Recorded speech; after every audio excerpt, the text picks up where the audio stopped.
Let's start again with the afternoon part of the final conference of Boost, and we've been touching the topic, of course, of COVID-19 and how it impacted Boost, but actually now we're going to look at it with a dedicated panel. So I would like to invite on the stage Kjetil, Ida, and Olga from Modern Commune from Poland and from the University of Cordoba again. Please.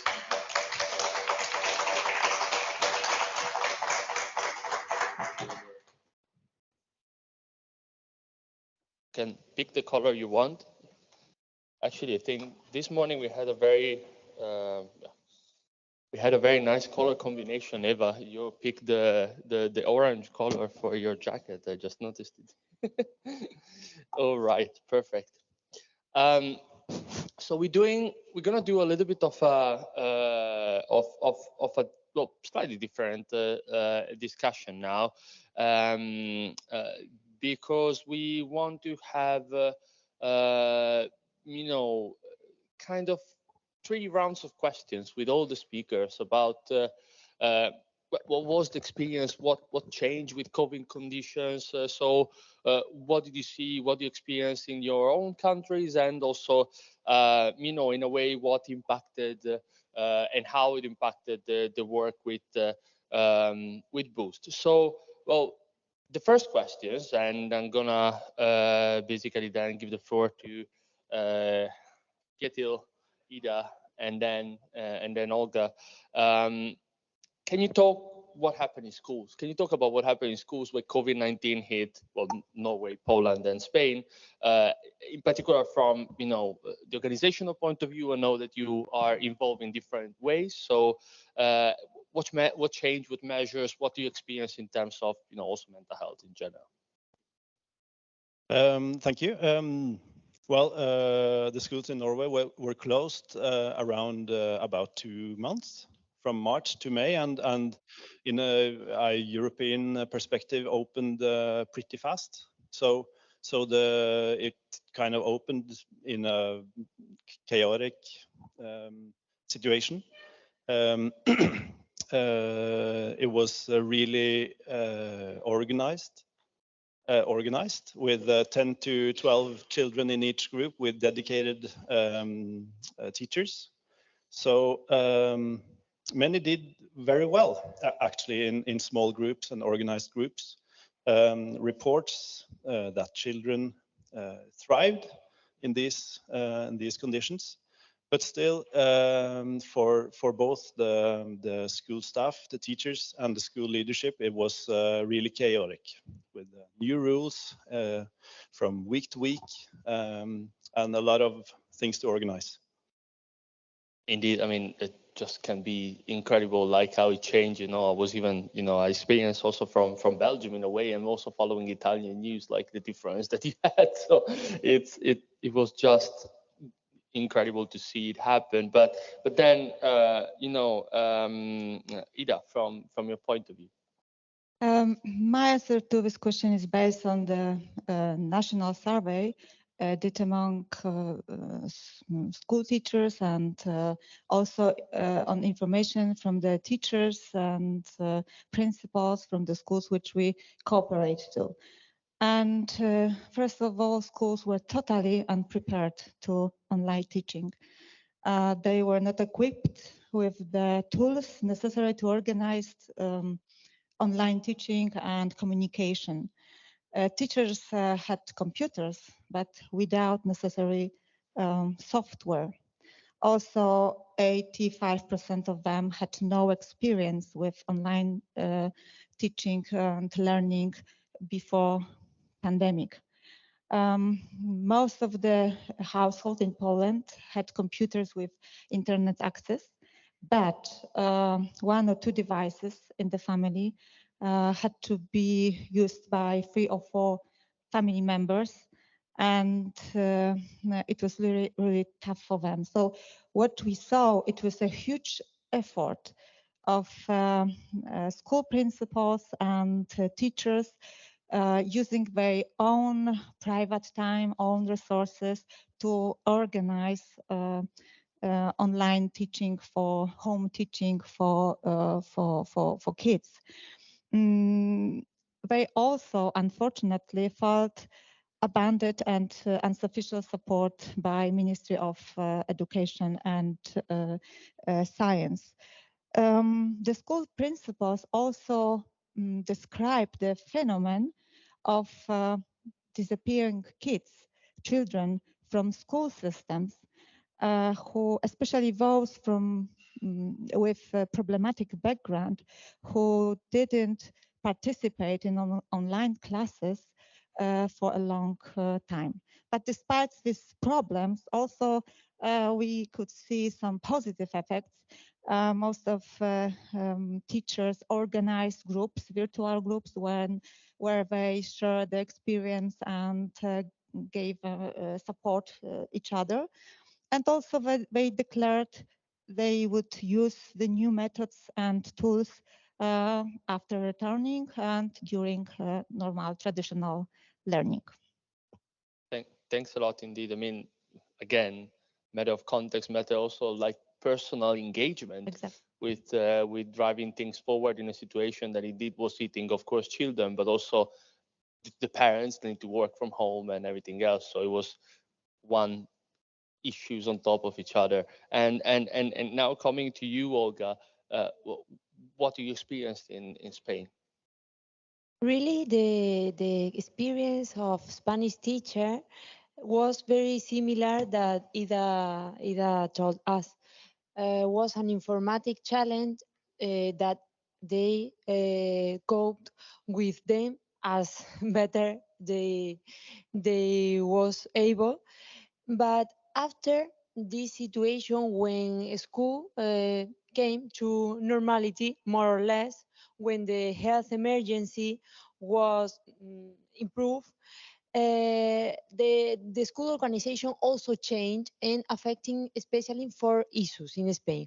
One was limitation of contact that was different in kindergarten, in primary, and in secondary education. For example, in primary education, that was the participant of our project, students were separated from their peers of 1.5 meters. They try, and in childhood education, it were created bubble groups, a small group to work together and separated from the rest in the possibility. Also, it was included some personal preventive measures such as hand hygiene and mandatory mask from the age of 6 and vaccination of educational community. This was as fast as possible. But for example, kindergarten student, it wasn't vaccinated until the last year. Furthermore, it was increasing the cleaning and ventilation of classes. And finally, the schools had to elaborate a protocol of action to cope with COVID cases and bats. Really, it was a challenge to came to normal classes after the stop generated by COVID. But we think that um, we are really proud of the labor of teacher and school contest because they were able to cope with this situation in a very good way because it's very difficult with so different necessities. Indeed, and I mean, you all describe, and even you describe directly how it was different, between different levels. So even within the same system, you had such big differences. And staying with you, Olga, for the second question is, clearly this complexity had an additional impact on mental health, put mental health even for more on the agenda. What's your take on how the pandemic impact basically children, teachers, and on mental health? Thank you, Michael.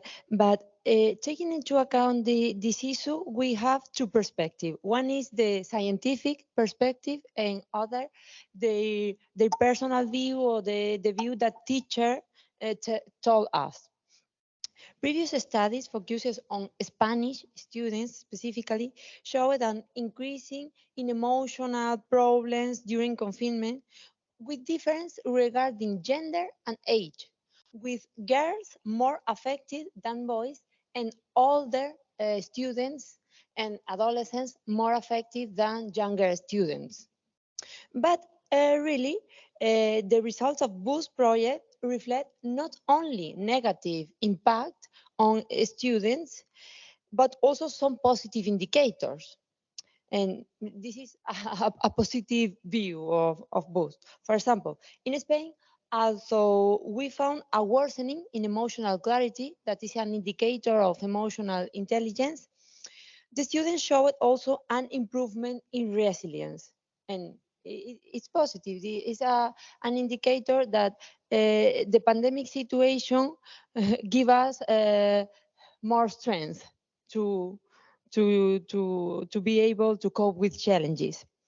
Now, we will see other results from other countries, but an important lesson extracted from pandemic is that children mental health is very connected uh, to parents' mental health that were the main companionship of a student of children in this time. So, for example, taking into account the intervention of Mariah Walsh that was with us in the morning, I highlighted the necessity of improve of give reconciliation measure to favor the possibility to be with your children and to do your work, because this was a very important challenge in the pandemic. Also, to improve the school context, but regarding specifically the pandemic situation, it's important to improve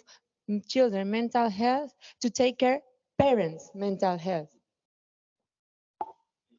Indeed, I mean, yeah, you touch on a couple of very important points of how all the different actors are in place at the same time. So it's complex to kind of try to find well, you can look of course at the Spanish environment, but these also definitely varies across countries indeed. And on these, Ida, from your perspective on the point of well, the pandemic impact on mental health, what's your experience, views from Poland? First, I must point that in Poland, we had the longest time of remote teaching at schools. It was around 45 weeks, especially for children older than 9 years. So such a long time staying at home without interpersonal relationship had to impact all aspects of health, not only mental, but also physical and social. We will pay for it in the coming decades. Teachers in Poland emphasize how much it physically burned them. For example, they pointed such elements like back pain, headache, deterioration of the vision, fatigue, decrease in physical condition. And of course, in their opinion, it impacted also or it resulted in the reduction of the mental resistance. Also, teachers were not able to assess the condition of the kids because of remote learning, and they pointed that they had no opportunity for individual conversation with the students, and they tried very hard, but it was really tough or challenging situation. Also, unfortunately, classes aiming to develop social and emotional skills were considered by teachers to be less effective than those face-to-face realized. Children did not open up like they did during real classroom interactions. Regarding children mental health, our results show that children from our three countries significantly significantly differ in self-assessment of social skills before the pandemic. And of course, it could also affect our results. It is interesting from our point of view because children from Poland especially assessed themselves significantly worse than children from Spain and Norway. And what is more interesting, 1 year later, after a few months of remote learning and teaching, we noticed that this abnormal results decrease among Polish students. So it means we hypothesized that it was the result of the situation without schools and without peer problems. We didn't notice such results for among Norwegian and Spanish children.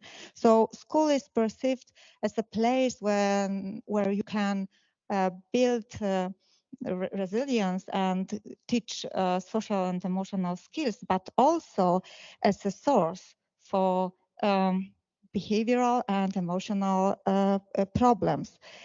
So we also observe more children in Poland at risk to develop the emotional problems, and such effect this could be as effect of course of so long isolation and of children without having interaction with their peers. And we also now could observe enormity of children who are looking for the psychological and psychiatric help, but unfortunately many of them haven't received it because of the lack of specialists, especially in Poland. So again, teachers are those who need to be ready to react and to help. Thanks a lot, Ida, for sharing that, and also for making this comparison, talking about the kind of precondition in a way to what then was impacted by a crisis that it happened on an already existing environment, of course. And Kitty, coming to you for this last comment on the second part. So, what did you experience in Norway? Well, the result for before I mentioned before didn't show any development from for the students' social emotional skills, and didn't show any worse from before. So, but I think the early opening after 2 months really made an impact because it was concerning for the children mental health and well-being, and therefore tried and really prioritized to open up as normal as possible for the children, without a good overview of the situation. It was before the vaccine. So the early opening also led to a lot of questions of both safety and concern and sometimes fear from the school staff. And we know that the school environment and the school quality is really linked to the work environment for the school staff. So also I think we kind of underestimated the impact of the school teachers and school staff, and also what they brought with them. And in the middle of all, the principal and school leaders were set to organize and reorganize and reorganize the everyday, and also cope with and help the employees to cope with their concerns of infection. So I think the most pressures, the most complicated role to be in actually was not health minister or anything. It was actually school leader, and also the health system got their masks and suits and visors and everything. But in schools, it was prioritized to not have the masks and not have the suits, or just to get the most normal situation for the children. So the children were really high prioritized in Norway. It was an early opening, but that actually, yeah, came to a price. Yeah, I would like to mention we got 3 school leaders with us today. So if anyone would like to talk or ask about this situation, please take contact. Yeah, would you rise up? Yeah. Well, thank you. These 3 school leaders are also the 3 case schools in the Boost approach. So both organizing the schools, take care of the children, employees, and also the parents' concerns, and also implementing the Boost approach. So they manage a lot. Yeah.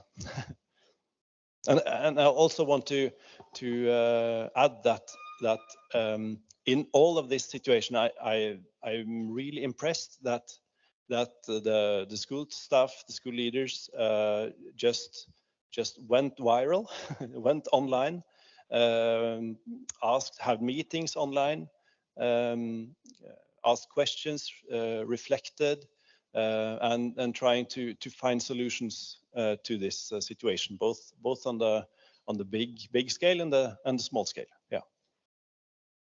Oh, okay, that's, I mean, well, first of all, thanks to the school leaders, because as you said, they had a really, big role to play, difficult than policymakers. We don't have the policymaker anymore. We could sit home. Exactly.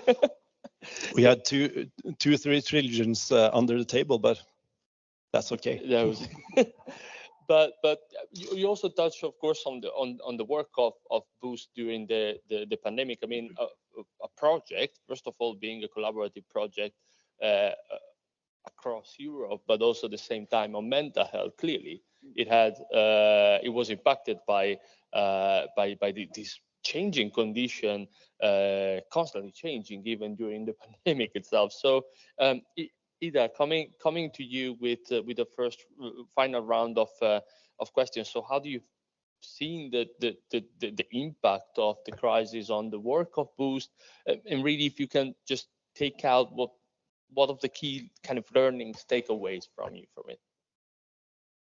In our case, teachers from Boost project emphasized that after returning for such a long time on remote learning to the school, the main goal for them was to integrate again students with the schools on many levels. For example, teacher students relationships, students relationships, and we at schools, for example, had masks, and it doesn't help also. And they pointed that first of all, it was a huge challenge for them.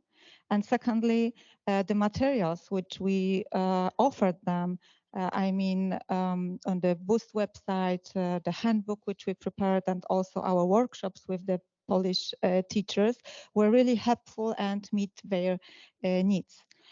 I also had to point that schools in Poland have to deal with another crisis mentioned today, war in Ukraine. And during our research, teachers appreciate our support and solution, which they also use in this situation.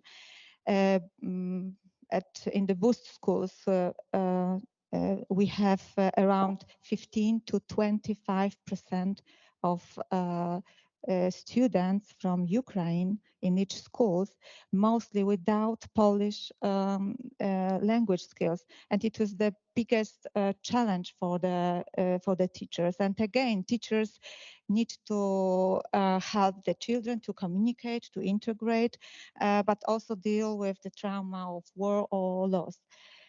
So to sum up, we carried out the project in extremely difficult condition, and we were able to do it only because of the determination of the research team, but also because of a lot of goodwill, and I think you also agree with me, from school principals and teachers. This attitude was based on the good relationships, even personal relationships, proper communication, flexibility, and partnerships. And it is my most important, I think, sum up. But regarding mental health, I also wanted to point that in Poland, after the pandemic, searching for psychological help is, I think, no longer such big taboo subject. People, also teenagers, more often talk about this and searching for help, especially for biggest cities, of course, but it happens. So unfortunately, they very often didn't get help because the lack of the specialists. But nevertheless, we started our journey in this mental health challenge.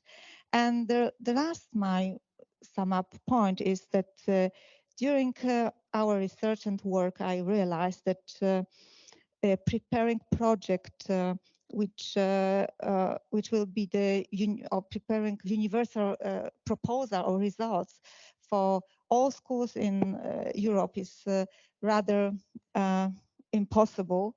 And teachers, for example, teachers from our three countries manifested so different expectation and needs. So I would say that flexibility and the possibility for customizing the solution which we offered should be the basis for such proposal. Thanks a lot. The rather impossible, it kind of feels like it's impossible, but maybe there's some room for feasibility. Maybe, I hope so, but I try to be realistic. Absolutely. I mean, it's important. We also talked about it today, and I think we'll talk again about it in the last session about the need of kind of looking at again the context and how you can take inspiration from it, but copy pasting things again, it's probably not working in any. We're talking about mental health today, but we've seen it also on many other things. Olga, to you on let's say the impact on the Boost work and your really takeaways from it. Thank you. Really, COVID had a great impact in the implementation of Boost and really in the implementation of any intervention project that could be done in this year. When schools closed due to pandemic in Spain, teachers were starting to implement Boost approach, and in any country, more or less. And we had done the first data collection in all countries to be used as a baseline to be compared with next data collection to assess the impact of project on time. In this sense, to be able to solve the methodological impact of pandemic on project, we had to add other data collection when school resumed the activity after the health emergency to be used as a baseline and start again with the implementation of Boost. So it was an extra effort, as Ida highlighted, to cope, to deal with this situation. But with some added difficulties, such as very different educational context adapted to COVID, for example, the use of mask, and with also other difficulties which increase the stress of the educational community, the availability and motivation of teachers to implement the boost approach, and hence all can be affected the effectiveness of boost. We think that could be better if pandemic situation was not exist. But in any case, we have found some interesting results that will be discussed tomorrow, so we can have a positive view, because even with this situation, we have found some positive results that show that boost approach is effective, that intervention as boost should be done in a school to improve mental health and resilience, because even with a challenge context, if you work social and emotional competence, you can increase mental health and resilience in a student and in general in the educational community. Thanks a lot. I mean, another point that feels similar to what's also often discussed when it comes to skilling of like health workforce, for instance, is like adding new competencies and new things to do, which are essential on top of the already difficult timeline. I think this is hard stuff enough to crack, but you know, it has to be there. It has to be. You have to talk about it to solve the problem. And before we get some questions from the audience, so please prepare for that. Ketil, last comment on this element of the impact on Boost and your takeaways. It's been quite a journey from early 2017 and 2018 and towards now. The formative study and also the research throughout the project highlights that the most effective way to change is the whole school approach. And this is also the hardest thing to do. and also the school leadership is essential for all change in school. So the boost approach, I think, were mainly an innovation we learned throughout the project, and also the boost approach and how it's been designed now gives a really nice occasion to reflect over all the activities that each and every schools already are doing concerning the social emotional learning in the children. So it gives an occasion to systemize and discuss, and also discuss what to emphasize and bring on, and also what to actually throw away.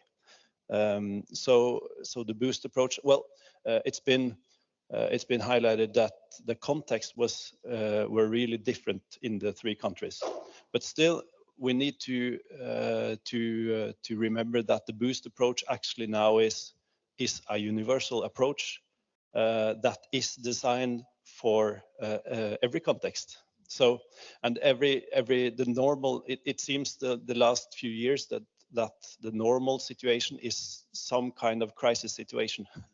So, and I'm not sure if there is another way that you are going to cope with this crisis than throughout collaboration and co-creation. Because, Peter Senge, once has this quote that people don't resist change, they resist being changed. So there is actually, to cope with this kind of crisis and these kind of changes, you have to co-create and collaborate, and there you are, the boost approach.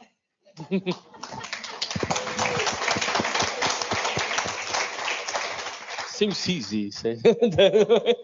It's only 5 steps. It's only 5 steps. Like, yeah. So simple, but I mean, you have to, baby steps, as people say. All right, thanks a lot. And let's see if there are any questions from the audience. My colleague will come. Go here. Yeah. I just want to say, really well put. Chateli did a really good summary of what we were trying to do. And also, I'm really happy that you recognize the school leaders. I I was in close contact with them, and it wasn't easy for them. Really, really difficult situation they had. It was the personnel that was changing who was there, who wasn't there, and they were basically running wild all over the place trying to solve problems constantly. And it lasted a long time, even though schools were open, and maybe hopefully the children were protected. The staff was really exposed. It was really, really hard to see that. And so they had a really tough situation. So I really had to thank the leaders for doing this. And besides all that, all the stuff they had to go through, they still connected with us online and gave us feedback of what they thought about, the different aspects of the boost approach. So, I mean, I really, really can't say thank them enough, actually. Thank you. Question, Elisa? Question over there.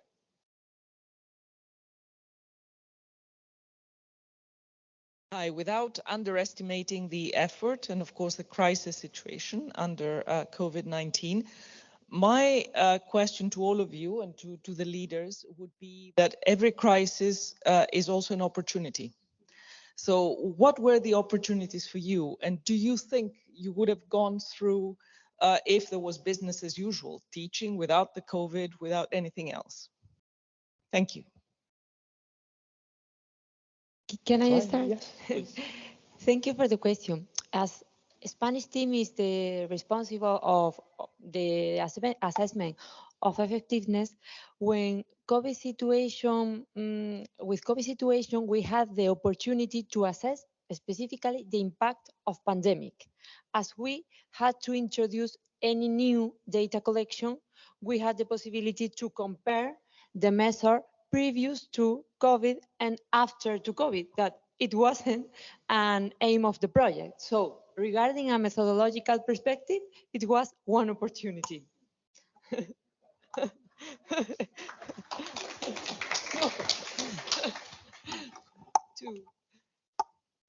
I only can add that according to the boost approach, I will say that I'm not sure if I see that COVID or crisis situation impacted very much our results, because it was based on the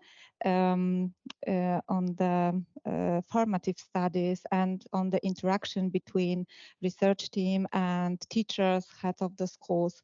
So it would probably be in the same way that their needs are different from and in each countries are different, and we have to deal with it, and why we have to think, brainstorm, and had more meetings with we, for example, in Poznan, we had visits from Norway to to talk about this, how to deal with all expectation, and that we have to change some in our proposal. So I would say that according to the boost, we had maybe a little bit tough situation to prepare it, but it doesn't change those very much. Well, talking about opportunities, I'm not sure if still teams wouldn't be implemented if it hadn't been to COVID. So I think it was implemented, and online collaboration and online teaching was record fast. 10 days and you were up. So and these kind of implementations take a long time. But I'm not sure if it really changed the way the teaching were were being done. You maybe brought the lecturing just from the classroom and online. So I'm not sure if it really changed the way to lecture or teach, but the digital competence is higher now than before. I also think that that it was an opportunity to really try to reflect of the good things that's being done when we're all together from before. We have students meeting other students. We have 6, 7 grades meeting first and second grade. We have some students take more responsibility in recess to actually facilitate play and play with everyone. So, and these kind of activities were taken for granted before. I'm not sure if they're taking for granted now. Yeah, maybe the school leaders would like to emphasize and reflect also. That would be great. Yeah. And I know that we have another question. I wondered, as an answer of this question, isn't it that the crisis also showed that the Boost project could be a really useful tool to handle the crisis situation, and maybe it made it even more seen by the teachers how useful it can be as a possible opportunity.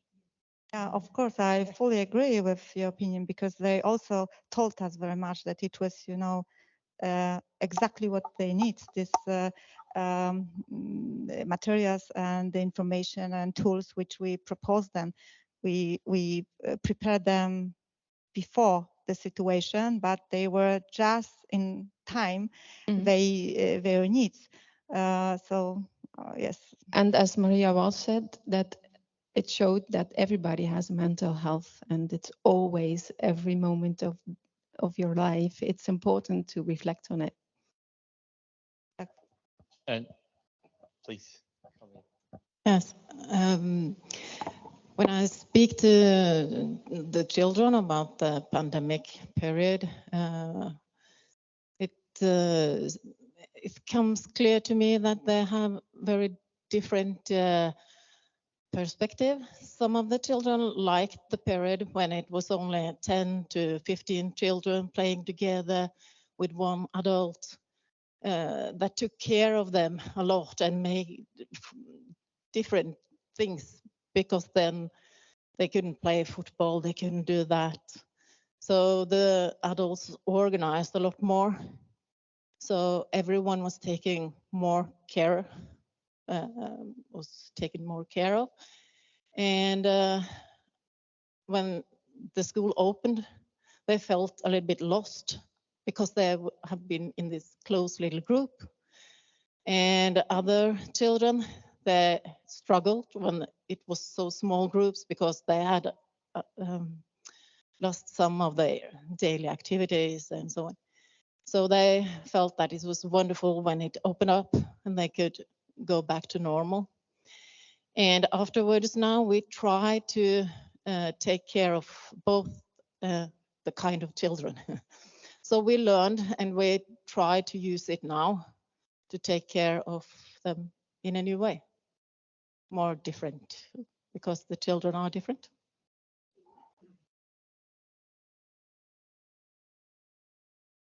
Okay, great. Well, thanks a lot for also responding to the comments and for sharing your experiences. So I think we are done for the session. So again, round of applause, of course, for all our speakers, for the school leaders, and I mean, thanks also in general to the whole consortium. I wasn't there during COVID. As I joined, Eureka just last year, but it's impressive, how a project, this long also managed to evolve and take all the results that you had. So that's absolutely impressive, and hopefully can be an opportunity to learn from it, also from the methodological point of view. Perfect.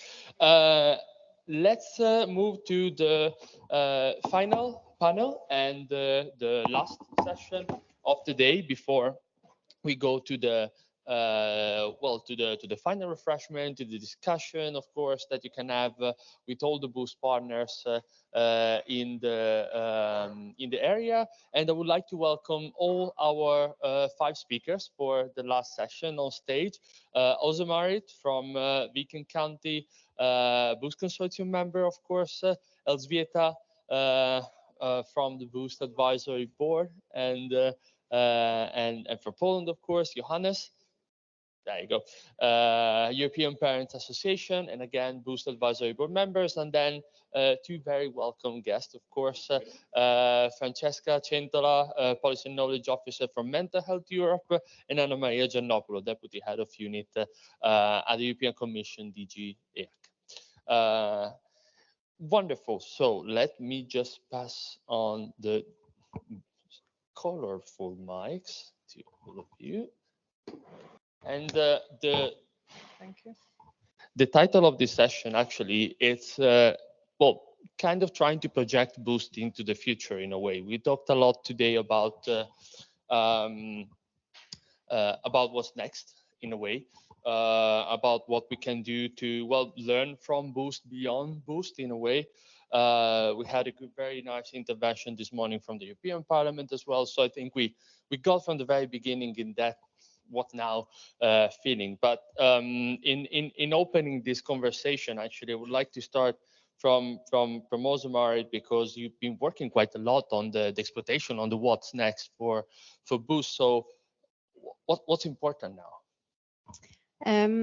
I have a few messages, and as presented earlier today, findings in the Boost formative study from the literature, the policy analysis, and the qualitative interviews show that working with CEL is emphasized in all framework, in all partner countries, and in EU level. But however, one of the main messages from the project is that there is a gap between the framework and what is happening in the classroom and in schools in practice, and we must close the gap. And through research, we know that working with CEL is a crucial base for increased well-being and academic achievement, and we must continue with uptake and dissemination of CEL through research, knowledge, and policy development. And we also must ensure further research and innovation work according to CEL. Another message is that the gain in working systematic with CEL must be on the agenda in all policy levels, and that means on EU level and national level in the European countries, but also within regional and local policy levels, and of course in schools. And it's said, but I will repeat it. To change this, we need to ensure that schools are working with CEL in a systematic way. There must be a red thread from the different policy levels and into the schools. And the schools need time, resources, and capacity building, and the CEL work must be a part of the general teaching in school. And the whole school approach is crucial to get all school staff on board, and the 5-step approach should be disseminated as a tool on how to organize the continuous work with CEL in schools. But the Boost approach is not the only answer in schools according to CEL. In addition, there must be priorities, expectations, and requirements from the different policy and systemic levels concerning the schools working with CEL. But on the other side, the schools need support from these policy levels. And also in the Boost project, we experienced that CEL topics concerns across schools, kindergarten, leisure, and community. And we think that parents, leisure, and the local community should be hooked on in further work and development of CEL projects and research, because the responsibility of working with CEL includes more than schools. So we must put CEL forward into the future, and it's strongly connected with social sustainability. And the last message is that social and emotional competence must be acknowledged as a skill. These children are measured on academic achievement, and that's why the focus is on academic subjects and less focus on self. And there must be expectations and clear demands on working with self, unless the school environment and learning conditions will be poorer. But how to measure self is a big question. And we must be careful and sensitive in that discussion, because we don't have any clear solution on that. So that's a few messages from me. And some things to still think about in the end. Yes, I think that's a very important follow-up. How to measure. Yeah. Because if you don't measure in the end, it's also hard to understand what's successful and whatnot. But you touch also on the regional experience, so I would like to come to you, Elżbieta. You already engaged, and again, colleague from Poland mentioned how important the connection with the authority was, and you've also been, of course, advisory board member of Boost. So what are the main things you take away from the work at Boost, Steve? From my point of view, by my experience, which is also from regional local authority as a chief of school inspector for altogether 8 years with some breaks, and as a teacher, academic teacher, lecturer for prospective teachers. I appreciate very much this project, and I was very happy to be involved. Thank you, Agata, for taking me as advisor. And I think that this is a very wonderful, holistic approach to development of social and emotional skills, and quite pleasant and, in my opinion, easy to implement by teachers.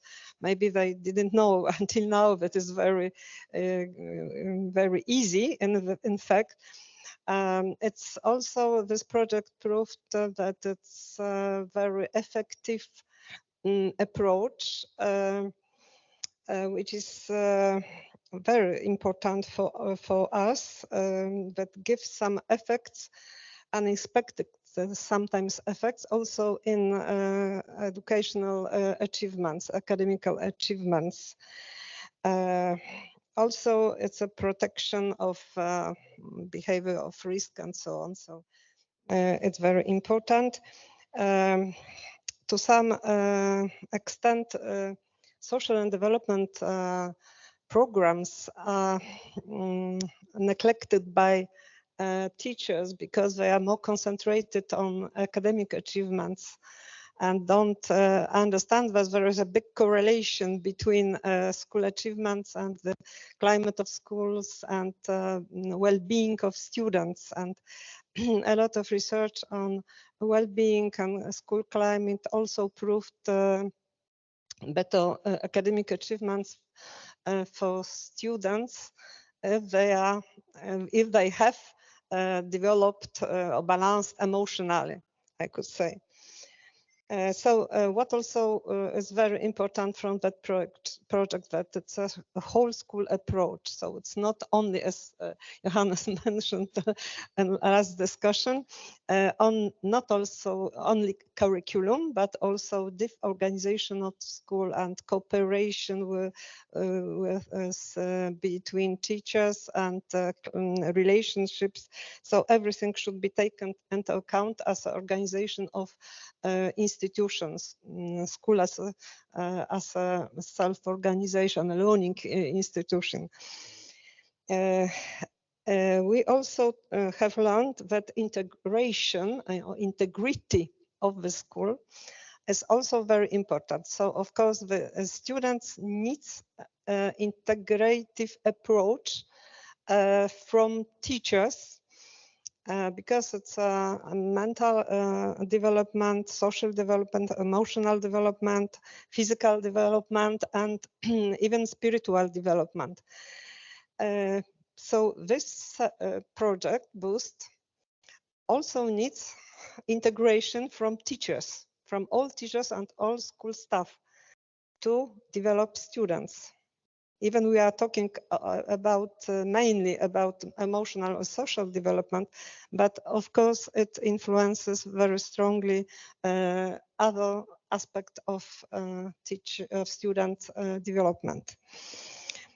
So maybe I will focus on the moment. Probably you can to show my one slide, to convince some teachers that it's very useful for them to see some basic effects given by cell, developing the cell, or broader climate of school, which includes cell. So of course it's very conducive for for better school performances. Even I had some information that, for example, a positive school climate giving better school gives better school performances, and these results were taken into account, for example, in reforms in UCA. Also very good teacher-student relationships also enhance the culture of cooperation and also social and emotional learning for school achievements. So this is the Barbier. Also PISA analysis in 2010 showed that, explained that 13% of variation of students' results were taken from the good relationships in the school institutions. What is very important also that SL also enhance or increase motivation to learn, not only by teachers, by students, but also by teachers to work. So if teachers have greater motivation to work, they are more creative and they are more involved in teacher processes. That's why also students have better achievements. So this is a cycle, I could say. Those researchers who made some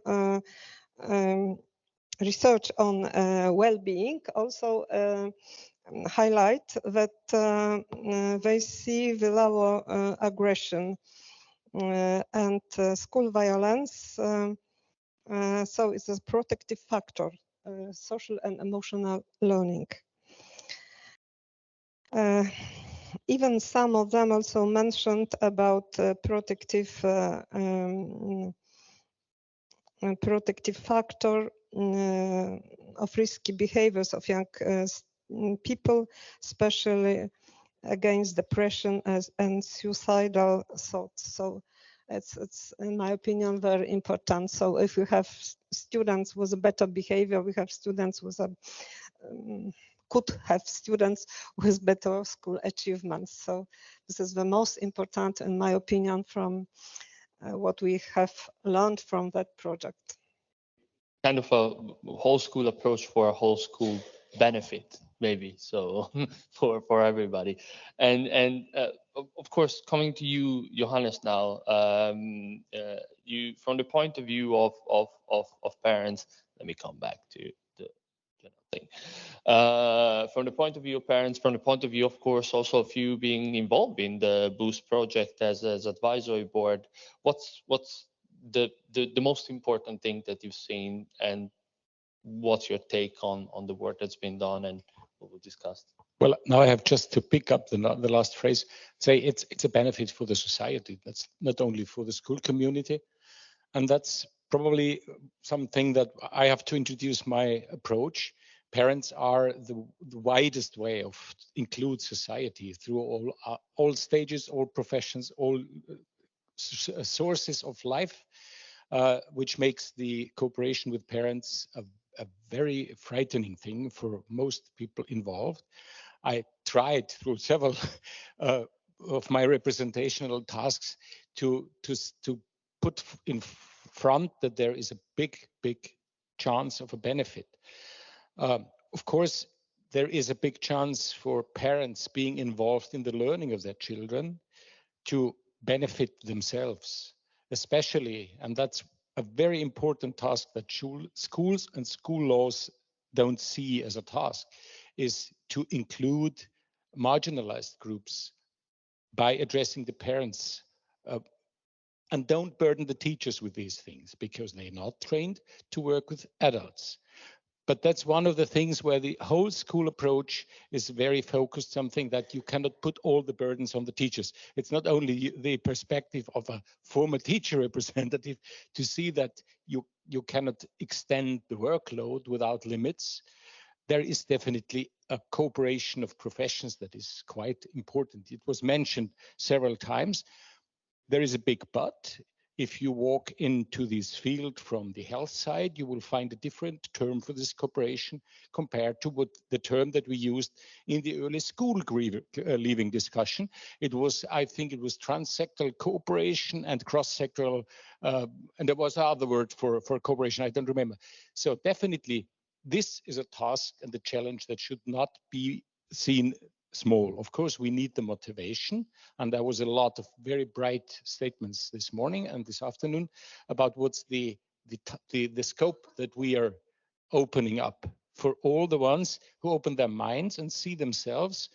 Though I subscribe to Robert's skeptic mentioning that we cannot make it a dictation or a absolutistic must, but we should advertise for it, that everybody can benefit as a whole person to be opening up in whatever relation. And it's not just the learning situation in school, it's a life situation. Well, lifelong learning is something that was very fashionable some years ago. It has lost a little bit, and the terminology has changed a lot. When I hear the word knowledge, I'm always thinking about what kind of knowledge was meant. Is it the knowledge that was a part of a competence 10 years ago? And is skills still in this box, or is it a different thing? So this is just to say, see, we are in a emerging flow where we have very, very slow changes, but we have at least the window dressing changes rapidly. We have to be very careful of what we mean, not burden the teachers with all of the challenge, taking the parents, taking the supportive stuff from the health, the social sector inside the schools, and give them a good interface to share responsibilities in a fair way. And responsibility, the acquiring of personal capacities to take responsibility is, I think, one of the most important core tasks of educations that are in the box of Boost, because it's to develop the own personality, to see what kind of responsibility one can take, and to dare to do things, to decide on things, to solve things. A word that hasn't been dropped in today, but I think it's a very important thing. We are talking about inclusion sometimes also, dressing up windows with it. But the prerequisite of being inclusive in a school is not pointing to weaknesses or hide weaknesses, but see the options by getting in touch with every individual and fostering the potential. And I think so we are at a point where we have great things that are in the box, open the box and give the ownership to the ones who are able, and encourage them to have the will and invest some spare time to make themselves experts, and probably offer them some kind of supervisory contact so that they are not alone when they try to implement something. Of course, if school principals, and there cannot be enough applause for school principals, because they are the ones who really are in the middle and take most of the responsibility if something isn't clear. They can support, but they will not always support. And if a teacher has not a team around, but is willing to go forward, how can he or she get some support? Thanks a lot, Johannes. I mean, a lot of new points to the discussion. Indeed, like it gets easier, right? The units, it seems, but also, moving again on what also from Boost, from the discussion of today, can be of connection to what institutions are doing already, as the European Commission, for instance, with the Pathways to Schools initiative. So we have the pleasure of having Anna Maria from DGEC with us. Well, beyond also having a couple of words on what the initiative, the Pathways to School initiative is, what's your reflection on what Boost did so far and how can fit with the work that you are doing? Thank you very much. Yes? Yes. So first of all, I would like to warmly congratulate everybody on the Boost project.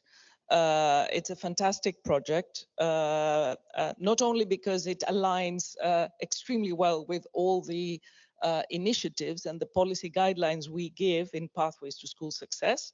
I will talk about it in a few minutes, but also because it basically gives answers, gives options to practitioners, to policymakers, to parents, to children, and as I said, it has a lot of potential. By the way, I take the initiative to invite the Boost practitioners, the Boost team, to join one of our next meetings of the well-being, the expert group on well-being in the Commission. I will say what the well-being group is, but Chiara can complement, because we would like to hear from you. It's important that policymakers hear from practitioners, from people that have worked on the project. And I'm very happy, of course, that we co-funded, because Erasmus is one of our tools, our funding tools, that we co-fund projects that do make a difference. And I do believe that you will make a difference, you do make a difference. So just a few things. First of all, I've left on the tables over there 2 fact sheets that we have already prepared, but of course the expert group on well-being are preparing more fact sheets. The one is on socio-emotional learning and the importance of that for schools, and the other one is the supportive learning environments for schools. So feel free to take them home. And there is a very short leaflet to explain what's in it for you, for Erasmus, in case some of you have not been involved in Erasmus projects so far. So let's start with Pathways to School Success, which was adopted in last November. And but before I go to Pathways, I just want to make something perhaps those of you that have followed policy developments might remember. In 2018, we in the Commission, but also my unit in particular, proposed the key competencies framework. And one of the 8 key competencies was personal, social, and learning to learn competence. So this is very much linked to what we are talking about now. Of course, it's more, let's say, geared towards the needs of today.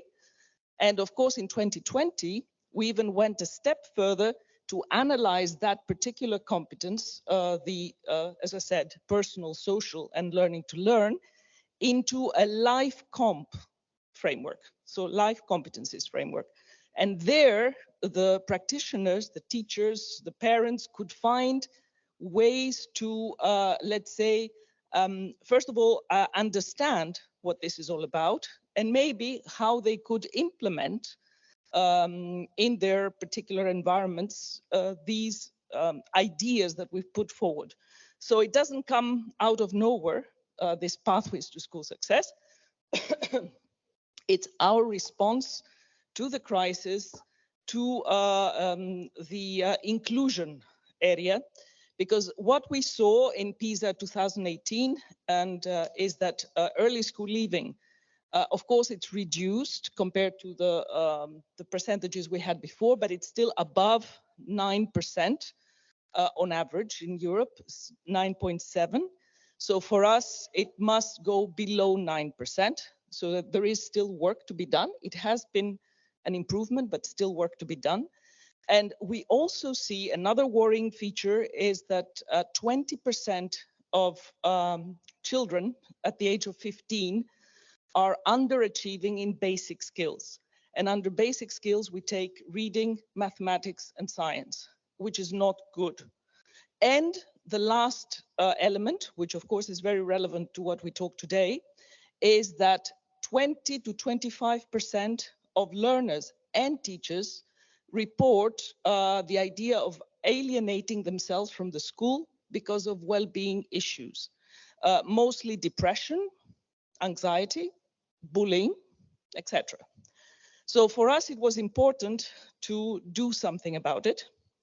And that's why this policy initiative, which started as a commission proposal, and then it was later adopted as a council recommendation.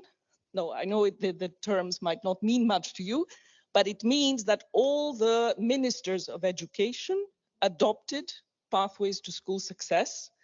And of course, this pathways to school success tackles three things. First of all, it aims to reduce early school leaving.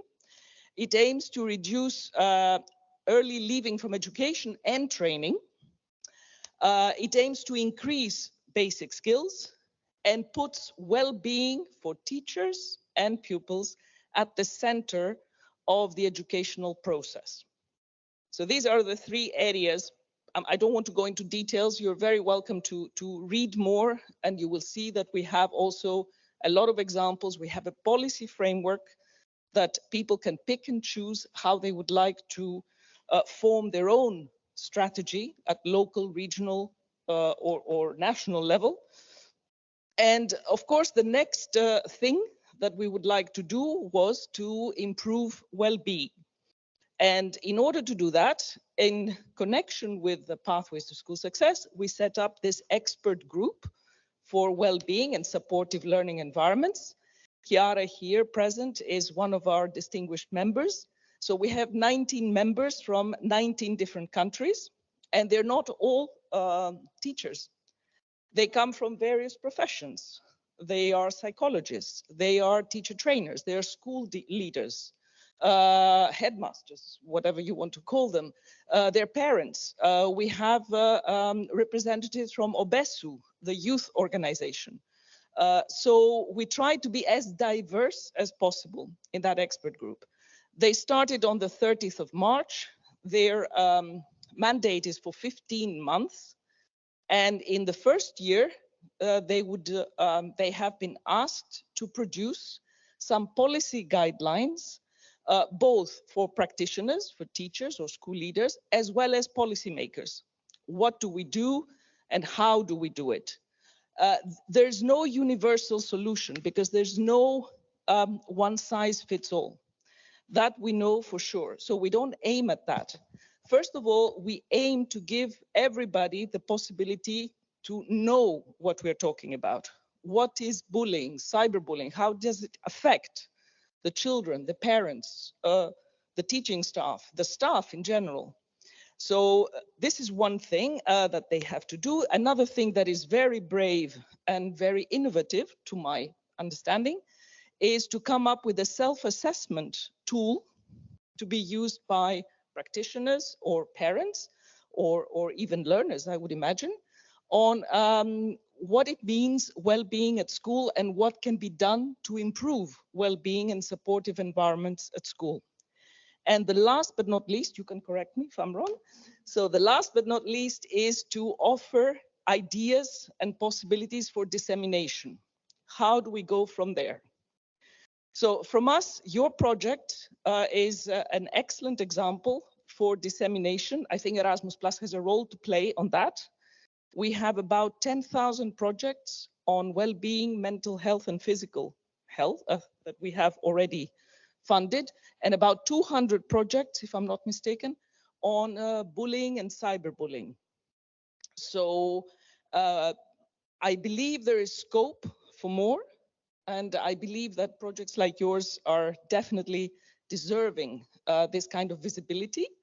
So feel free to talk to me and we can exchange some names that I can contact for the invitation that I was talking about. And one other thing that I want to mention is that with Pathways to School Success, our emphasis is to give everybody the same opportunities. We don't necessarily, we cannot guarantee that everybody would have the same results, but at least everybody should have, every child should have the same opportunities to materialize, to realize their potential, regardless of their socioeconomic background, regardless of their position, regardless of their race, regardless of their status. So just this was just to summarize a little bit what we would expect from you. And again, warm congratulations. And we hope that you can join us in one of the future meetings of this expert group to exchange with our top experts, at least at European level. We don't go beyond Europe. Excellent. Thanks a lot. Well, it's already a good starting point, but actually, you know, it's one of the interesting things of Boost for me is because it's, of course, an intersection between education and health, and on health as well, mental health. You know, there's already also going to be a lot of other initiatives from the European Commission, and you know, we have the pleasure of having Francesca from Mental Health Europe. You're one of the definitely most active organization on mental health in Europe, which is very well defined in your name. And you've been, of course, looking at what's happening at the European level, in particular with a statement that has starting early for looking at mental health as a key point. Can you tell us a little bit more about that? Thank you. Yes, so for those of you who don't know Mental Health Europe, we are a European network bringing together different stakeholders from the mental health field, including people with lived experience. We have 73 members from 30 European countries. And over the last 37 years, we have been advocating for good mental health across Europe and promotion of human rights of people with psychosocial disabilities. Recently, we have had the honor to lead a thematic network hosted on the health policy platform of DG Santé. This thematic network is about mental health in all policies. So we have worked together with some organizations, including Euriga, which is a Boost project partners, but we have received endorsements from 78 organizations at European, regional, national level, plus 25 individuals, including 9 MEP. This endorsement has been given to a joint statement that we have published, and you can find it on the Mental Health Europe website. So what we have been doing in this joint statement, we have put forward a vision, the vision of a Europe where everybody's mental health can flourish across the life course.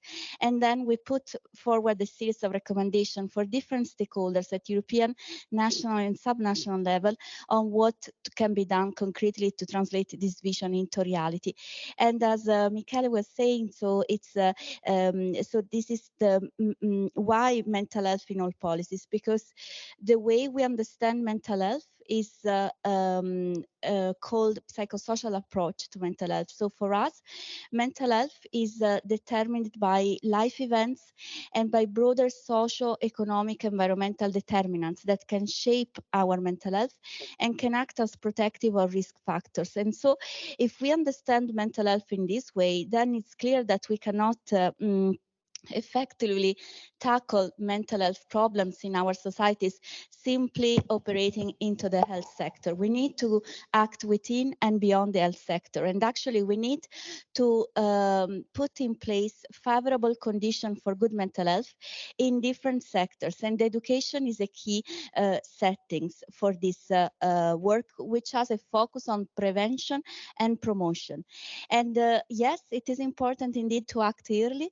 And I would even say that it's important to act early well before the school period, because as it was said before, the work starts with families. There are some programs in some European countries, such as in the Netherlands, programs to give children the best start in life, and they start before the child is born. They consider the 10 months before the child is born until the 2 years. So it's really to ensure that every child has this equal opportunity to thrive during the life, you have to start before the child is born by supporting the families, by creating, then ensuring early childhood education. And so it's important to create the contextual circumstances that will enable the child to develop his full potential. And the schools play a key role, because schools are where children are, including children from marginalized communities, children which are in vulnerable situations, children who wouldn't have other ways to get in contact with mental health promotion or access to mental health support. So this is one of the reasons why schools are crucial settings for action to promote mental health, but also they are one of the social institutions which has the biggest influence on the development of the child beside families. And also for those children who don't have a safe and nurturing environment at home, it's very important whatever you do at a school level. And so for this reason, it's clear that a school environment are key to promote good mental health. And I mean, when we try and explain why to adopt this mental health in all policies. So why should the school setting bother about promoting mental health? We say that, of course, it's first and foremost because of human rights. So mental health is an integral part of the right to health. And also it's a condition for the enjoyment of all other rights that belong to human beings and children. But it's not all. It's there is also this win-win situation. So when you promote, we have seen it with the reflection shared before, promoting good mental health in schools allows also outcomes that are not health related, that are related to the performance at the school level. And this can be in reduction of drops out, reduction of risk behavior from learners, and improved educational achievement. So there is the human rights component, but there is also this win-win aspect that it's important to get people on board. And the Boost project is clearly one example, a great example of what could be done to promote good mental health in educational settings, and it is showcased in this work we have done with the thematic network. So I invite you to go on the website of Mental Health Europe. You will find the joint statement and an annex, and in this annex we provide concrete tools to apply a mental health in all policies approach, concrete tools to achieve the vision we want to achieve. And the Boost project is one example, and you can find also more concrete tools there. So please don't hesitate to go on the website. Thanks a lot, and it was great to have indeed Boost as part of this comprehensive, because it doesn't stop at school, society, as you mentioned. Anna Maria, like in a way, we're staying in the kind of what's next at the European level in a way environment. So of course, you look at mental health from the education point of view in a way from the Commission, and now there is this big initiative that it's going to come up as a comprehensive strategy. How are you going to basically kind of engage with that from your work? Yes, thank you, Michele. First of all, we are involved in the new communication coming out in June, hopefully, on the comprehensive approach to mental health in the EU. As you know, it's very high on the EU policy agenda, mental health. In fact, at the State of the Union speech that the President gives the main priorities for the year to come every September, President von der Leyen mentioned very clearly the importance of mental health and the fact that there will be a new initiative. That was in September, which will come true. Now, our, let's say, of course, perspective is the educational perspective. We have contributed to this communication. We also contribute via the expert group in the work that they are actually doing, that will also be part of the bigger picture.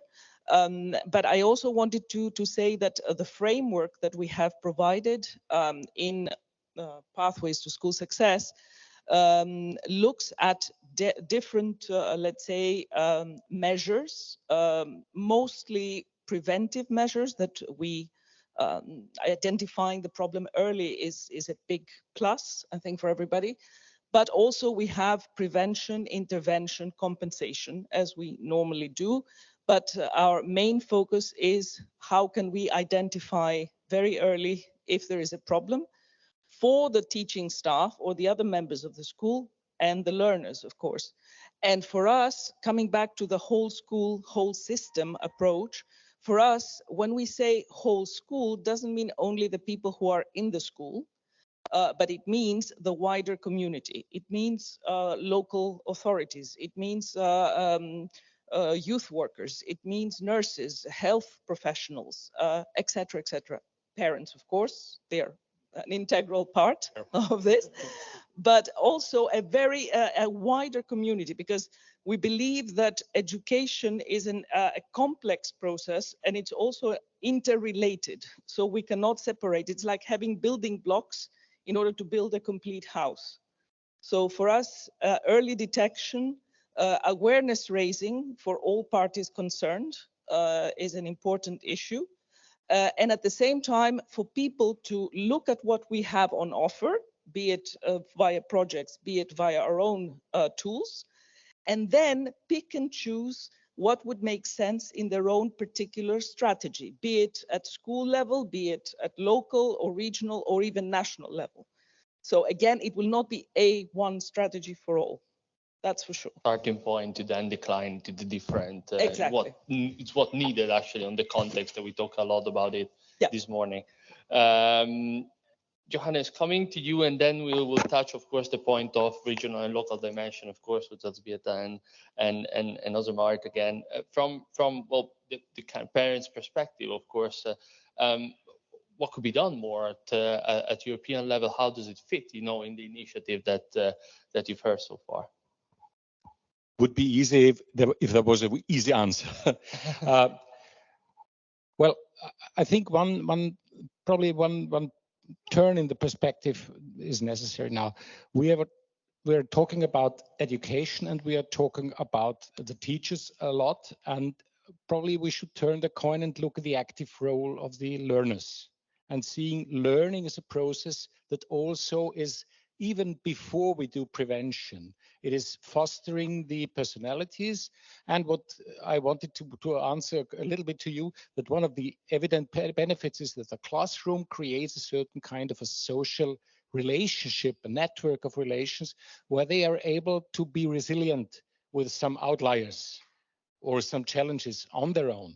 And I've seen among my 5 children that this works extremely well, though a project that is not well embedded in the attitude of the whole school community could bump into hard walls, and the students who have been favored in their development by the strengthening of their personality are not accepted by the teachers who have been outside this model. So it was on one of the slides in the morning, and I intended to come back to that it is really important to move forward in a coordinated way and take everybody on board as far as possible. So that was a little bit the wrong direction, but probably it fits to the question of how to proceed. Of course, I think that the importance that follows to the encouragement of individuals to make themselves part of the development is also something where you can get to the grassroots and make the bigger picture from the wide range of Europe. Of course, what is required is that the policies that are written in some laws or preambles or whatever that may be the consequence of such a prominent position of a headline that we are working on mental health as a real issue, need to be linked to some kind of practical things. though PISA is always taken as one kind of measure, it was bumping a little bit into the question of how can we do on improving learning outcome. And we have not answered this question in getting to the soft skills and this humanity qualities that you mentioned before. And I also have to agree with what Anne-Marit was saying before, that we need on one hand evidence, but we need not to spoil the soft content of our box with just putting measures on it. So to join forces, to see that one of the big challenges is the cooperation of different professionals, which means to make it also a good style to see each other in eye level as experts in a different field, but in the same level. I think we have a lot of learning pathway to go. So the teachers should turn into learners again. The parents should turn into learners again. And most probably next to schools, thank you for this initiative. Of course, it would be important to offer parents, especially in problematic situations, some support that they can take their role. And this is a headline of the EPA work. Parents are primary educators. What they do well, you cannot spoil. What they did spoil, you cannot heal. So therefore, it's really a field that goes far beyond schools. So everybody is welcome to support this on the political and the practical level. And all the people in favor of the program should be careful to see and make visible what is possible and how small the steps can be to make things go better. Thanks a lot. And staying on the, let's say we talked about the community, as the community is composed of so many actors, and of course, and it's particularly important for us at Euriga as well, the regional and local health dimension. And Elzbieta, coming to you because you had that experience. So we've heard now, let's say, from regional to European. So in your way, how we can connect, the work that it's done at regional to the broader European perspective, which is one of the hardest things to do, I think. I have a different point of view from Johannes, because I spent a lot of time on implementing different strategies. And I know teachers' customs, and I know that policy is necessary, and coordination, and even different actions should be planned for longer time, 3 years minimum, in my opinion. And that's why I think that it's very important to have a priority on the European level on maybe comprehensive approach to mental health. But I think that it's a private, my opinion, that maybe for education, we should, under this umbrella, comprehensive approach to mental health, put not use health and education sector, rather social emotional learning, or a different name should be given, because there are a lot of stereotypes, as Ida also told, not only in Poland but in other countries, and teachers are not doctors and psychological doctors, and the parents would be afraid of any different treatment by unqualified persons. So parallelly, we should have minimum 2 action, one for educational sector, and I'm expert on it, so I can tell you what to do, in my opinion, but other sectors, so it's not I'm not expert in it, but in education sector, I think it should be as a priority, it should be put as a priority for ministries of education in every country. And so it's necessary, because later they will put this priority into regional and local levels. But this direction should also go from other side, from bottom down, also from head teachers and teachers in the school. And these initiatives should meet somewhere in different places and different cultures, but they should meet all together. So from the one side, it should be in priorities across different decision makers, and from the other side, also from the schools and parents, of course, because they are, for example, in Polish legislation, they are responsible for educational programs concerning on behavior of students. And so this is one aspect. Second aspect is preparation of teachers. In my opinion, also these issues should be included into teacher education. Because I know very well the standards of teacher education in Poland, because I worked for with prospective teachers, and we have no issues on social emotional learning and on other interesting and very necessary aspects. So they usually syllabus on teacher education are focused on subject teaching. And of course, it's a general psychology, general pedagogy, and general methodology, I could say. But some, how we say, is issues, temporary issues, which are very important and changing from every several years. So teachers don't know. So it's important, and this other thing is that not only in teacher education, but also teacher training. So it should be also coordinated by somebody from institution to enhance teachers, especially head teachers. I will put stress on head teachers, because the head teachers are key for schools, and they can also motivate the teachers to take a project and to make training also on the basis of the school. It's also possible. So the strategy I see from two sides in educational sectors, but it's very necessary, it's priority, and not only for 1 year, but for longer time. Yes. To, how to say, to unculture this culture within a custom of teacher work. The attractiveness of teacher profession is under the question, of course. And I was also a representative of the E2CE, and they also, I read their amendments to European Commission on social emotion, on this approach, comprehensive approach to mental health, and they put attention on mental health of teachers.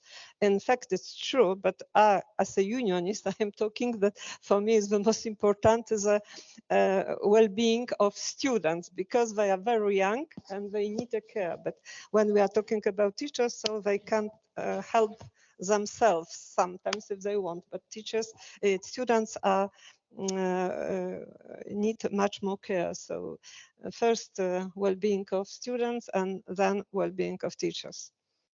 Thanks a lot. And before we go to the to also the final let's say input from Osamari from the Boost perspective and the regional perspective, you know, staying on the European dimension for a second, Francesca. I mean, you mentioned already that, of course, how we can collaborate. Well, Boost is already part of the practices that you have included in the statement, but I mean, you're also working on the European Mental Health Week these days. So maybe you want to bring something about that and how we can also keep the collaboration with Boost beyond the statement. Thank you. I will say that it's clear that there is a growing momentum around mental health at European level, and that there is this increased value given to mental health.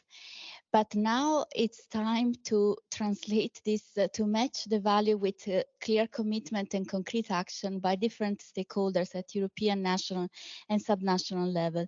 And the possible path, because it's clear that we cannot keep on doing business as usual, so we need a path of transformation.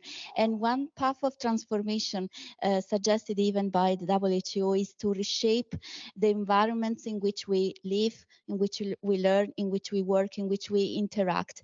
And this is a priority of action for European countries.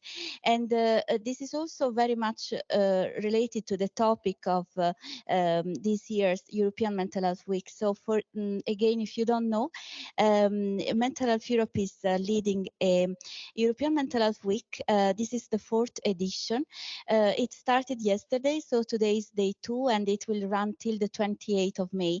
What we want to do with this week is to raise awareness about mental health, to very much do what MEP Maria Walsh was saying, so to normalize the conversation around mental health, which is still very much a taboo, to let everybody understand that we all have a mental health and we all can have ups and downs, and that it's okay not to be okay. And this is something that we have been doing. This is the 4th edition, and this year the topic is on mentally healthy communities.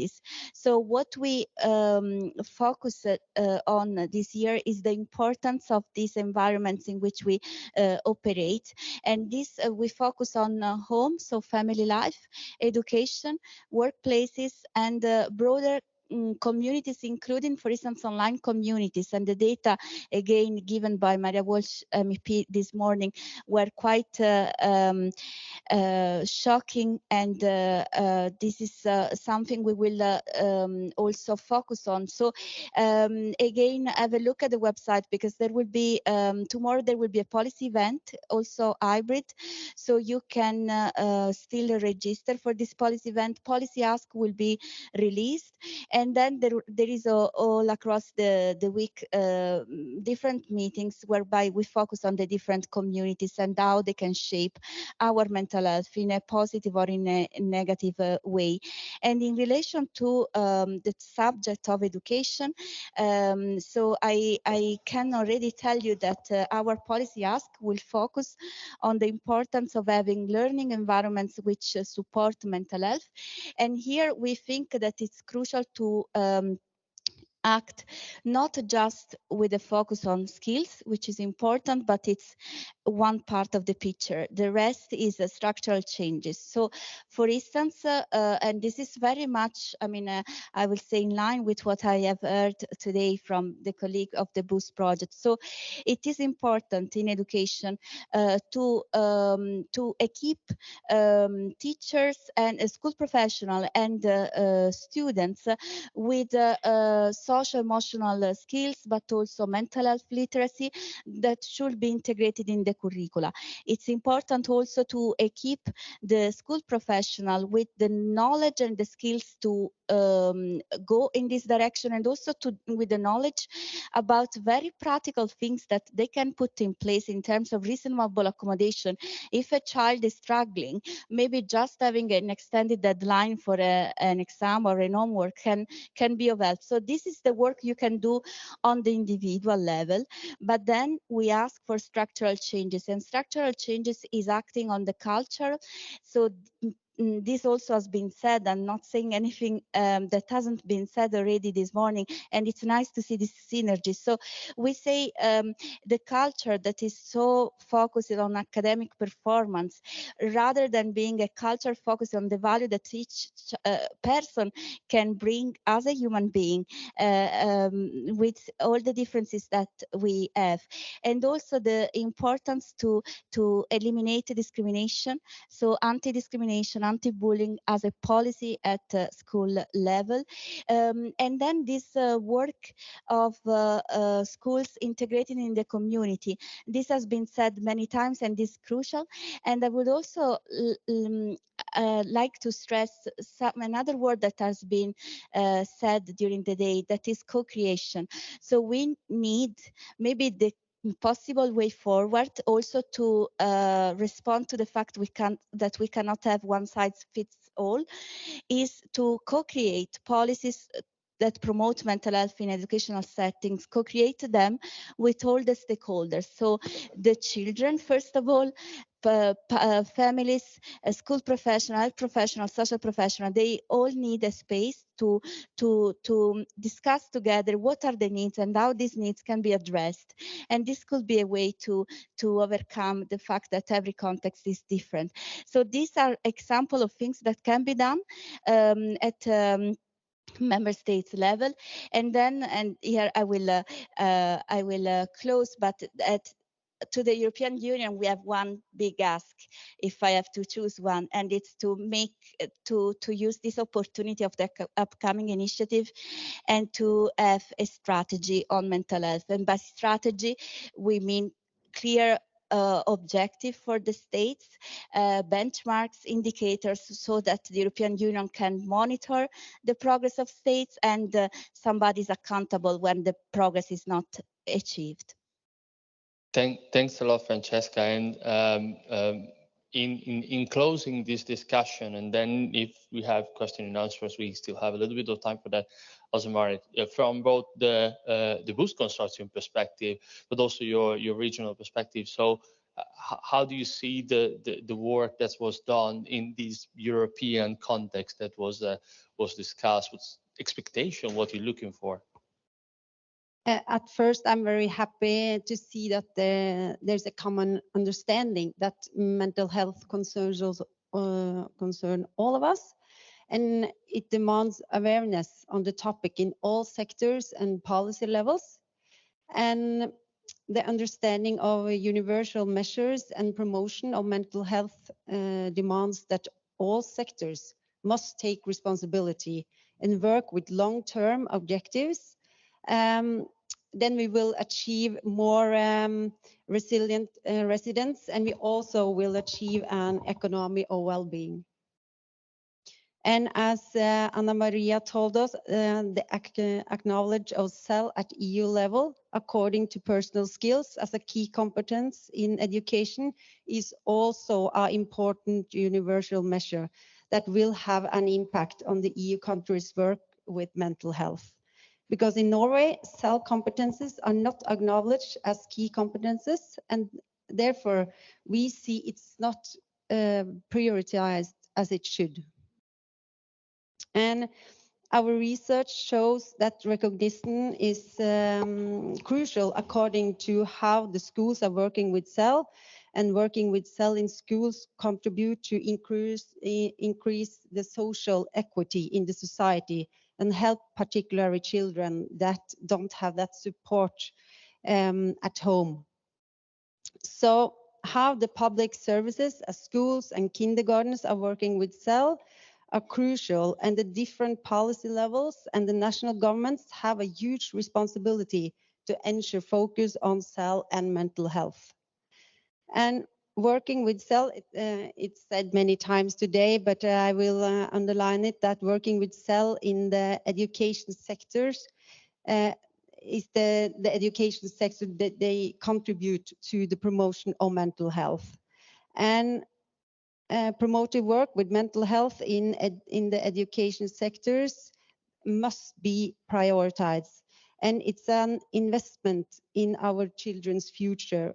And we need resources in form of capacity building, increased number of teachers in the classroom, qualified school staff, and the school staff, they need time and possibility to give the children care, and of course, in addition to teaching. Yeah. Thanks a lot. May I add Yes. something? Yes. So, coming what you said also about broader approach of mental health and families and society. So I forgot to add that very important also our partners as decision makers at community level, on regional level, because they maintain schools, they are providing organs, so they have to be also human about the situation, and they should also some kind of information or training, maybe not to introduce, to implement, but to help, for example, to create appropriate environmental in the school. which is also very important, not only teacher training. Teacher training is a rather different aspect of that problem.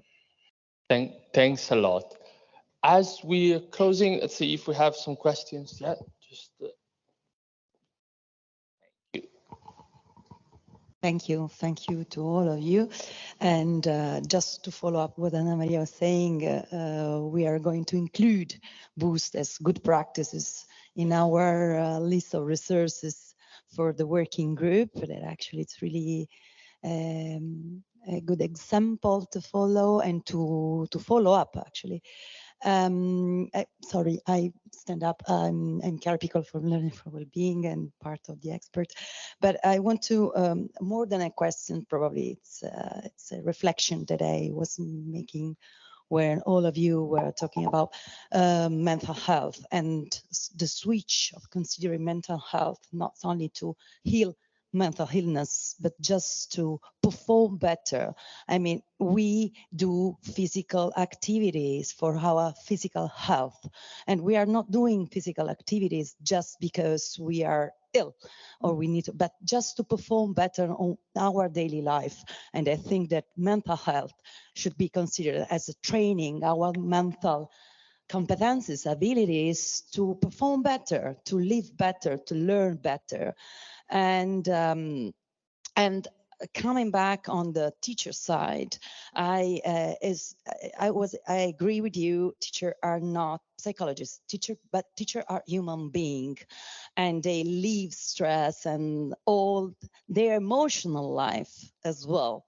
And so we need to take care of this as well, because it's an essential part of the educational process, because the educational process, it's a relational based process. That means that students and teacher needs to work together. And one of the point that I've heard why I'm taking information for the working group is one from teacher from the one professor at university in Napoli, pedagogical professor, and say, what you think are the barriers to apply social emotional learning in the school environment? And she replied to me, say, not in primary, because teachers are still not only following curricula or knowledge, but they try to observe students. And what is missing in secondary level is that this kind of observation. That means that teachers are really focused on academic achievement, and they don't observe anymore their students. As Learning for Wellbeing, together with UNICEF, we have run a research that it's called What Makes Me, based on core capacities. I mean, we selected 9 core capacities that are innate in every human being. And one of them, there are 9, it's empathy, empathizing, empathy, observing, inquiring. And one of them is observing. We need to come back on what are our innate capacities. And one of that is observing. Observing is not only watching something, but it's feeling something, it's living something. We don't observe only through a mental perspective, we are observing also through emotional perspectives. And this should be something that we need to keep in mind when we talk about school environment, when we talk about teacher, when we talk about students, and when we talk the whole school community and that lives around. So more than a question, it's just a way of thinking differently way of thinking school as a human environment and with all the variables that are impacting the school. Sorry. May I say something about observation? So the prospective teachers are taught how to make observation during different activities in the schools. So it's a basic tool, in fact, for teachers It should be oriented for something or general, so different types and so on. So they are in fact taught. So to what extent do they use in the future? So it's another problem. But they have some basis to do it and to also observe risky behavior and some different mental problems. So. Maybe you can get also the other two questions there, so please. Yeah. Well, actually, this morning already, I had some philosophical insights for me as a person. So maybe it's nonsense for you, but I just wanted to reflect on it. Because we were talking about context that influences implementation, because the context is crisis, then the educational persons, they are like, this is my core business, I have to go educate my children. But that's also because of the context, that is what the schools are measured for, you know. So, but me, I'm a preventive medical doctor in the Netherlands, so I know all about these projects. That is not only about prevention, but already before that, predicting and promoting personalizing health. If you look at a child, there are no separate things. Education is not separate from health. Health is not separate from physical or mental health, even economics. You know, if parents have economic problems, then during pregnancy already, the stress is already influencing the potential health of a child. So everything is connected. But we as professionals all day long are talking about cell, education. It should be an education, health, mental health should be on the agenda in European Institute. I'm like, everything that we are talking about, you know, the school teachers or the head of the schools, they're willing to do the cell, but the system, we as professionals and the systems, we have to put everything in boxes because then we comprehend the world. But every topic that we are talking about on a European level should always include everything, not only education, but also the healthcare workers, not all everything together. So the only thing I wanted to say, and I'm going to stop, I'm always talking too much also, that we should be aware of the fact that we put everything in boxes, and every time that we are talking about something, we should be aware that we do that, and then try to look from a holistic perspective and integrate everything. Parents, healthcare, everything should be included in the discussion, and trying not to neglect anything, because the interconnectedness is very, very important. Unboxing a little bit everything, it should be the key. One last question later, and then we come to the answers. May I intermediately pick up? Okay. Because that's sorry. Okay. All right, I'll just say something. You are right, spot on, as we say. This is what we preach, so to speak, in Pathways. But what happens is that basically, if we do that, it's a kind of revolution, because teachers, institutions offering initial teacher training or continuous professional development, sometimes parents, are not ready for this kind of rethinking education. They're not ready yet to do this, to unlearn things, coming back to unlearn things that we were taught what to do. And sometimes it goes even to practical things, is what do we assess and how do we assess? So everything is exactly as you said. This is what we say in Pathways to School Success, and we offer some ideas of changing. But this will take time, because we're talking about a teaching force that is old. We talk about teacher shortages everywhere in Europe and beyond. And we talk about a low attractiveness of the teaching profession. So this is exactly what we need to do. We have to rethink and unlearn some common practices and start from fresh and open up to everything that is interrelated. It's exactly what we are saying as well. Yeah, but I think we can give an example for every teacher then that we really have to do it more and more ourselves at the policy level also. With a big but that all the political establishments are more or less isolated columns of hierarchy. That, but this is something that we, of course, I'm very happy that you said had a clear commitment that this has to be overcome. But you're also part of a system that has a very, very hard wall around, and that you have even sometimes a communication problem because you use different terms for the same things. Like I mentioned with exactly the trans-sectoral cooperation. So, but it's no question that's the real issue. We need to be more holistic. Though on the other hand, I want to have a protective head over teachers. They cannot do everything, though they are the stuff in place. That's why we're not asking the teachers to do everything. We're asking for a joint effort and working together as if it's everybody's business, with the learner at the center. The learner is at the center, but it's everyone's business, and the teachers cannot and should not take this huge responsibility on their shoulders because they're not necessarily qualified to do that. Yes, I would like thank you for the very, very interesting panel. I would like to make a reflection in general because your intervention has been very inspiring for me.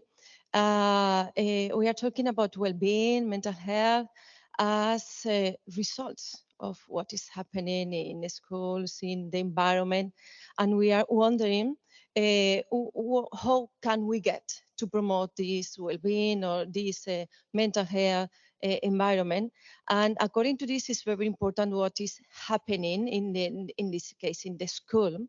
And we know that there are very relevant variables in previous studies that we are doing is the teacher relation with the students and the interest by the school, the connectiveness with the schools. The children go happy to the schools. And in this way, I wonder, according to the first variable, I wonder that teacher also have to learn how this be effective, this relationship, if we know that is very, very important in the impact in the well-being and mental health of students. And also I would like to pay attention to a second point, because it is very related with a word that I have listened, I have heard during this session, is the word care, and it's very related with moral. We have spoken about social, emotional, and I consider that we start to speak in our discourse about moral development, because it's very important to consider how I am going to do or to think about how I can harm other person, how I can defend, or what are the effects if I don't do nothing when I'm seeing that anyone is suffering bullying or cyberbullying or another school violence. So it's what is my reflection. Thank you very much. Some flash comments as we are incredibly late. Yes. I think that the word moral is one of the words that probably Robert is shocked that it imposes some kind of a catalogue of ethics. But I think we need to dare that our societies need something like a common, and if it's the Child's Rights Charter, it's the Human Rights Charter, and things like that. So this is a common ground for this kind of moral perspectives. The other thing is that I would think we could put upon our communities. I didn't miss out school communities. By intention said only communities, because it's a more important thing beyond schools, that they negotiate about these common grounds to better interact. And that's, again, a consequence of what we were talking about. And I used the word inclusion before, and I put it in a very wide sense of the word, tackling the problem of the Ukrainian refugees that we also have in Vienna, with probably even more challenging language problem, because we have no Slavic language in Austria that is spoken by the majority. But we need to develop handles to get things going, to integrate and make inclusion reality. So that's we see that that's what impresses me very much, and I'm very thankful to be part of this program. I've learned a lot. I've liked it a lot. I've liked all the person I met here very much. And I think that there is so many linkages into big social benefits for Europe that are created, and school is the place where things started.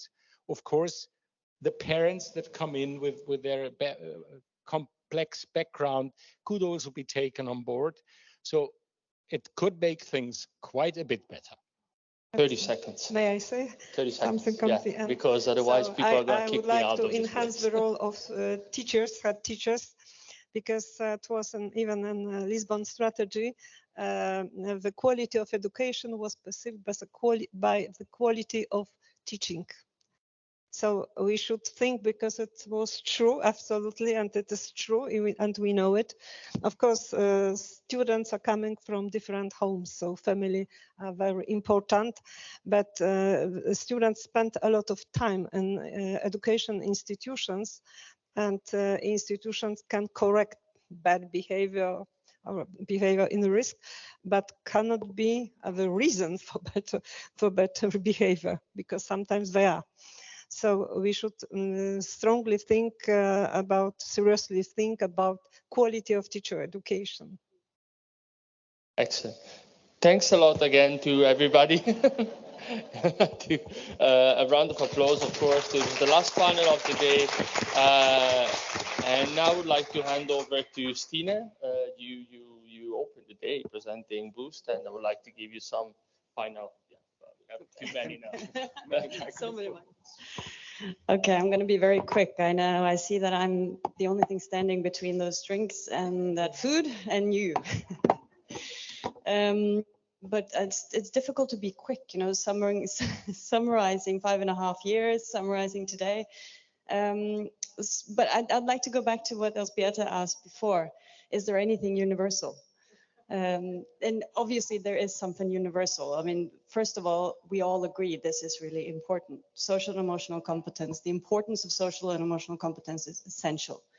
And it sort of sets the stage for life for children.